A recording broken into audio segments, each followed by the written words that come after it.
Nursing की हुई और यूए की तरफ मूव करना चाहते हैं पर प्रॉपर गाइडेंस नहीं है आपको, तो मेरे दोस्तों आज का ये वीडियो आपके लिए। मैं आपका भाई शाहरुख शेख। कैसे हैं आप दोस्तों? अगर चैनल पे नए हैं तो चैनल ज़रूर सब्सक्राइब करें ताकि आपको ऐसी बेहतरीन इन्फॉर्मेशन मिलती रहे। दोस्तों, आपने बीएससी नर्सिंग किया हुआ है, जीएनएम किया हुआ है, एमएससी नर्सिंग किया हुआ है और आपने प्लान किया हुआ है कि आपको मूव करना है यूए की तरफ। तो यूए की तरफ मूव करने के लिए आपको कौन सा एग्ज़ाम देना चाहिए, क्या उसका प्रोसेस होता है, क्या उसका टाइम होता है कि कितने टाइम का प्रोसेस है, कितने दिन में आप आ सकते हो, तो ये सारी चीज़ें आज मैं आपको बताऊंगा। तो ऐसी ही इन्फॉर्मेशन के लिए बने रहें चैनल पे। दोस्तों, यूए में डॉक्टर, नर्सेस, इनके लिए 3 तरीके के एग्ज़ाम होते हैं: डीएचए, एमओएच और डीओएच। जो डीएचए होता है वो होता है दुबई के लिए। एमओएच होता है अजमान, शारजा, फुजेरा, रासल खेमा, इन स्टेट के लिए। और जो डीओएच है वो होता है अबू धाबी के लिए। तो ये 3 एग्ज़ाम है, तीनों में से आपने जो भी देना है वो एग्ज़ाम आप क्लियर करके आप यूए आ सकते हैं। तो इसका प्रोसेस क्या होगा? तो प्रोसेस के लिए क्या होता है, आपने सबसे पहले अपनी जो डिग्री की हुई है उसके रजिस्ट्रेशन आने के बाद आपको 2 साल का एक्सपीरियंस चाहिए होता है एग्ज़ाम के लिए। जैसे आज आपको मिला है आपका रजिस्ट्रेशन सर्टिफिकेट, वो रजिस्ट्रेशन सर्टिफिकेट आने के बाद में आपको 2 साल का एक्सपीरियंस चाहिए होता है। जब आपको 2 साल का एक्सपीरियंस हो जाता है तो आप एलिजिबल होते हैं एग्ज़ाम के लिए।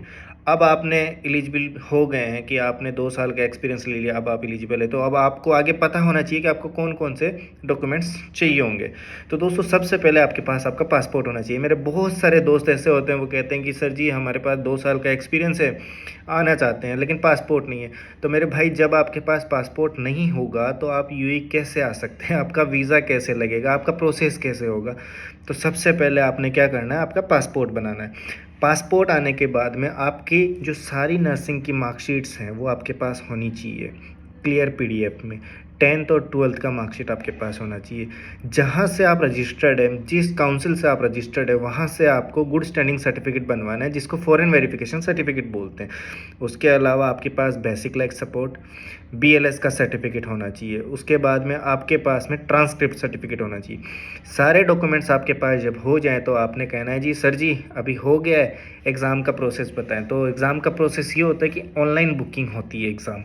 डीएचए, डीओएच, एमओएच तीनों एग्ज़ाम ऑनलाइन बुकिंग होते हैं। फर्स्ट स्टेप होता है एग्ज़ाम बुकिंग। जैसे आपका एग्ज़ाम बुकिंग होता है, आपने उसके 15 से 20 दिन के बाद में एग्ज़ाम देना है। एग्ज़ाम का जो रिज़ल्ट है वो विथिन 24 आवर्स में आ जाता है। मतलब जैसे सुबह आपने एग्ज़ाम दिया तो अगली सुबह तक आपका रिज़ल्ट आ जाता है, या हो सकता है मिडनाइट में आपका रिज़ल्ट आ जाए। वो चीज़ें होने के बाद में नेक्स्ट स्टेप पे आते हैं हम डेटा फ्लो। अब बहुत सारे लोग पूछते हैं कि डेटा फ्लो में हमें क्या करना है, कैसे करना है। तो दोस्तों, डेटा फ्लो में कोई बड़ी चीज़ नहीं है। डेटा फ्लो में क्या होता है कि आपके जितने भी डॉक्यूमेंट्स है, लाइक कहाँ से आपने नर्सिंग की है, कहाँ से आपने एक्सपीरियंस लिया है और कहाँ से आपकी डिग्री रजिस्टर्ड है। लाइक जैसे कि मैंने आपको बताया कि आप जयपुर से हैं या दिल्ली से हैं, तो वहाँ की जो काउंसिल होती है वहाँ से आप रजिस्टर्ड होते हैं। यही चीज़ जैसे आप पाकिस्तान से है, बांग्लादेश से हैं, नेपाल से, जिस भी जगह से आप होते हैं, तो वहाँ से आपको एक रजिस्ट्रेशन सर्टिफिकेट मिलता है। वो एक सेलेक्टेड काउंसिल से होता है। तो आपको जो good standing certificate, foreign verification certificate है, वो आपको उसी काउंसिल से मिलेगा। उसके बाद में क्या होता है, जो डेटा फ्लो में हम डॉक्यूमेंट्स अपलोड करते हैं, तो डेटा फ्लो डिपार्टमेंट हर जगह से आपको वेरीफाई करता है। लाइक आपने किसी हॉस्पिटल से 2 साल का एक्सपीरियंस लगाया, तो डेटा फ्लो डिपार्टमेंट क्या करेगा, उस हॉस्पिटल को एक ईमेल करेगा कि ये फ़ला बंदा आपके हॉस्पिटल में 2 साल तक काम किया हुआ है या नहीं है। फिर हॉस्पिटल आपको वेरीफाई करता है कि जी ये हॉस्पिटल में काम किया हुआ है। तो इस तरीके से वो आपको हर जगह से वेरीफाई करते हैं। आपकी काउंसिल से वेरीफाई करते हैं, आपके कॉलेज से आपको वेरीफाई करते हैं, जिस हॉस्पिटल में काम किया हुआ है वहाँ से वेरीफाई करते हैं। आपने समटाइम ऐसा होता है कि कोई बंदा 1 साल किसी और हॉस्पिटल में काम करता है, 1 साल किसी और हॉस्पिटल में काम करता है। तो जैसे जैसे डॉक्यूमेंट्स आपके ज़्यादा होते जाएंगे, डेटा फ्लो का टाइम भी उतना ही ज़्यादा होता जाएगा। नॉर्मल जो डेटा फ्लो का टाइम होता है वो होता है 45 टू 50 वर्किंग डेज। इन 50 दिनों के अंदर आपको आपका डेटा फ्लो का रिपोर्ट मिलता है। डेटा फ्लो का रिपोर्ट आता है आपका पॉजिटिव 50 दिन के बाद में। अगर किसी डॉक्यूमेंट्स में गड़बड़ी होती है या सम टाइम हॉस्पिटल वाले आपको वेरीफाई नहीं करते हैं, तो आपका रिपोर्ट नेगेटिव आता है। लेकिन उसमें वो आपको रीज़न देते हैं कि इस वजह से आपका डेटा फ्लो रिपोर्ट नेगेटिव आया है या ये कमी थी इस वजह से, वो आप री अपलोड कर सकते हो वो डॉक्यूमेंट्स। बहरहाल जैसे आपकी रिपोर्ट पॉजिटिव आ जाती है, पॉजिटिव डेटा फ्लो रिपोर्ट जब आपका मिलता है, तो रिपोर्ट आने के बाद में आपको जो थर्ड स्टेप होता है वो होता है apply for the eligibility. Eligibility letter के लिए जब आप अप्लाई करते हैं तो उसमें आपको वापस री अपलोड करना होता है आपका BLS सर्टिफिकेट, आपकी डेटा फ्लो रिपोर्ट, ये सारी चीज़ें आपने अपलोड करनी है। 6 से 7 दिन में आपका एलिजिबिलिटी लेटर निकलता है। वो एलिजिबिलिटी लेटर लेके आपको यूएई में आ जाना है, जॉब सर्च करना है। उसके बाद में जैसे ही आपको जॉब मिलता है वह एलिजिबिलिटी लेटर आपने हॉस्पिटल, मेडिकल सेंटर, क्लिनिक, जहाँ भी आपका जॉब लगता है वहाँ आपने सबमिट करना है। वो क्या करेंगे, वो जो आपका एलिजिबिलिटी लेटर होगा उसको कन्वर्ट करके आपको DHA, DOH या MOH का लाइसेंस, जो भी आपने एग्ज़ाम दिया हुआ है वो लाइसेंस एक्टिव करके देंगे। एक चीज़ जो मेरे बहुत सारे दोस्तों के क्वेश्चन होते हैं कि सर एलिजिबिलिटी लेटर आ गया, ये कितने टाइम के लिए वैलिड है?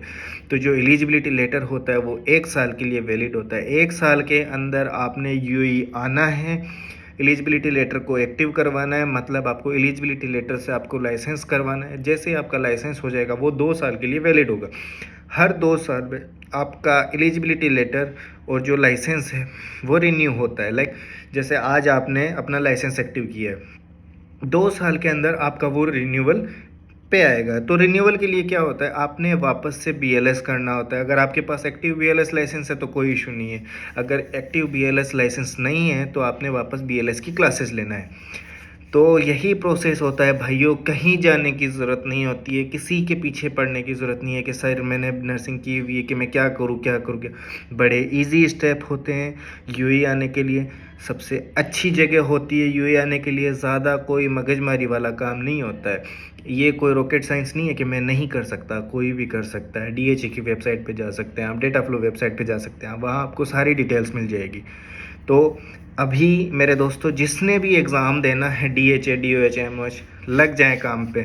जैसे 2 साल का एक्सपीरियंस कंप्लीट होता है आप एग्ज़ाम की प्रिपरेशन करें, एग्ज़ाम दें और यूएई आए। यूएई आपका इंतज़ार कर रहा है मेरे भाइयों। यहाँ पे बहुत सारी वैकेंसीज़ होती है नर्सेज़ के लिए, अच्छी अच्छी सैलरीज़ होती है, अच्छी जगह है। सबसे अच्छी बात है ज़ीरो टैक्स पेड होता है, मतलब जितनी सैलरी आपकी लगेगी वो पूरी आपकी है। तो बस इंतज़ार ना करें, जल्द से जल्द अपना एग्ज़ाम बुक करें, यूएई आ जाएं और जॉब करें और अच्छी से अच्छी सैलरी कमाएं। ठीक है भाइयों।